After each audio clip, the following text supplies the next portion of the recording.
ഇറാനുമായി ബന്ധപ്പെട്ട വിഷയത്തിൽ അറേബ്യൻ രാജ്യങ്ങൾ ഓരോരോ രാജ്യങ്ങളും പ്രത്യേകമായ രീതിയിൽ അവരവരുടേതായിരിക്കുന്ന നിലപാട് പറഞ്ഞു തുടങ്ങിയിരിക്കുകയാണ്.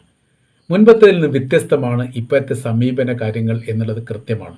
അമേരിക്കയുടെ നയങ്ങൾക്കും സമീപനങ്ങൾക്കും ഒപ്പം നിൽക്കുകയും അവരോടൊപ്പം ചേർന്ന് നിന്നുകൊണ്ട് പ്രവർത്തിക്കുകയും ചെയ്യുന്ന നിലപാടിൽ നിന്ന് വ്യത്യസ്തമാണ് ഇറാനുമായിട്ട് ബന്ധപ്പെട്ട സമീപനം എന്നത് അമേരിക്കയടക്കം ലോകത്തെ അതിശയിപ്പിച്ചിരിക്കുന്ന കാര്യമാണ്. ഇപ്പം UAE ആണ് പറഞ്ഞത്, തങ്ങളുടെ രാജ്യത്തിൽ നിന്ന് ഇറാനെ ആക്രമിക്കാൻ വേണ്ടിയിട്ട് ഭൂമിയോ അതല്ലെങ്കിൽ സംവിധാനങ്ങളോ ഉപയോഗിക്കാൻ പാടില്ല.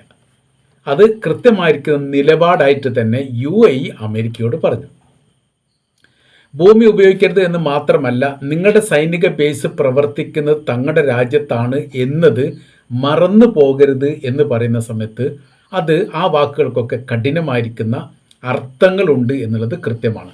അപ്പോൾ ഇപ്പോൾ തന്നെ നമുക്ക് നോക്കിയാൽ അറിയാം, ഒരു 10-15 ദിവസത്തിനിടയിൽ UAEക്ക് നേരെ ഇറാൻ്റെ ഭാഗത്തുനിന്ന് ഒരു ആക്രമണം വന്നിട്ടില്ല. അതിൻ്റെ അർത്ഥം UAEയിൽ നിന്ന് അമേരിക്ക ഇറാനെ ആക്രമിക്കുന്നില്ല എന്നുള്ളത് തന്നെയാണ്. അൽദഫ്ര എയർബേസ് കേന്ദ്രീകരിച്ചുകൊണ്ടാണ് UAEയിൽ ഏറ്റവും ശക്തമായിരിക്കുന്ന ആക്രമണം അവസാനം ഇറാൻ നടത്തിയത്. പിന്നീട് കുറച്ചൊരു ശാന്തത വന്നിട്ടുണ്ടെങ്കിലും മിസൈലിൻ്റെയും ഡ്രോണിൻ്റെയും ആക്രമണം ഉണ്ടായി. ഇപ്പോഴത്തെ നിലവിൽ ഏകദേശം തീയതി കണക്കാക്കുന്ന സമയത്ത് ഏകദേശം ഒരു 10-15 ദിവസമായി UAEയിലേക്കുള്ള ഒരു ആക്രമണം ഇറാൻ നടത്തിയിട്ടില്ല എന്ന് പറയുമ്പോൾ അതിൻ്റെ അർത്ഥം UAEയിൽ നിന്ന് അമേരിക്ക ഇറാനെ ആക്രമിച്ചിട്ടില്ല എന്നുള്ളത് തന്നെയാണ്. ഏറെക്കുറെ ഇപ്പോഴത്തെ സാഹചര്യങ്ങളൊക്കെ വല്ലാത്തൊരു സങ്കീർണമായി മാറിയതിനോടനുബന്ധിച്ച് അടിയന്തര